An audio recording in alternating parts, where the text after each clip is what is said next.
ஒரு வயதான பெரியவர். தினமும் காட்டுக்கு போய் அங்கே இருக்கக்கூடிய விறகுகள் எல்லாம் பொறுக்கி கொண்டு வந்து நாட்டில் விற்று தன்னுடைய வாழ்க்கை நடத்திட்டு வந்தார். ஒரு முறை இவரை அந்த நாட்டு அரசன் பார்க்குறாரு. பார்த்த உடனே தினமும் இந்த பெரியவர் காட்டுக்கு போய் விறகு சுமந்துட்டு போய் வித்துட்டு வராரு, இவருக்கு நாம் ஏதாவது உதவி செய்யணுட்டு இந்த அரசர் என்ன பண்ணுறாரு, 200 சந்தன மரங்கள் இருக்கக்கூடிய ஒரு மிகப்பெரிய காட்டை இந்த பெரியவருக்கு கொடுக்குறாரு. கொடுத்து விட்டு அரசர் ஒரு வாரம் கழித்து வந்து பார்த்தா இந்த பெரியவர் இப்போ விறகுக்கு பதிலாக ஒரு கறி மூட்டையை சுமந்துட்டு போகிறாரு. உடனே அரசர் கேட்குறாரு, என்ன பெரியவரே நீங்கள் ரொம்ப கஷ்டப்படுறீங்க, விறகுலாம் சுமக்கிறீங்க தெரிஞ்சுட்டு தானே உங்களுக்கு நான் 200 சந்தன மரங்களை கூடிய ஒரு சந்தன காட்டையே கொடுத்தேன், இப்போ என்ன வேற ஏதோ ஒரு மூட்டையை தூக்கிட்டு போறீங்க அப்படின்னு அரசர் கேட்குறாரு.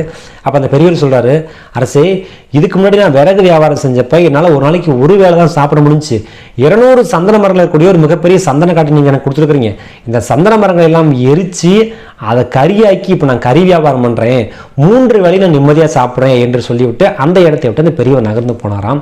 அப்போ அரசர் நினைச்சாராம், சந்தன மரத்துடைய அருமை தெரியாதவங்க போய் சந்தன மரத்தை கொடுத்தோமே என்று சொல்லி தன்னை தானே நொந்து கொண்டு அந்த இடத்தை விட்டு அரசர் நகர்ந்து சென்றாராம். எல்லாருடைய வாழ்க்கையிலையும் அதிர்ஷ்டம் வாய்ப்பு அப்படிங்கிறது வரும்.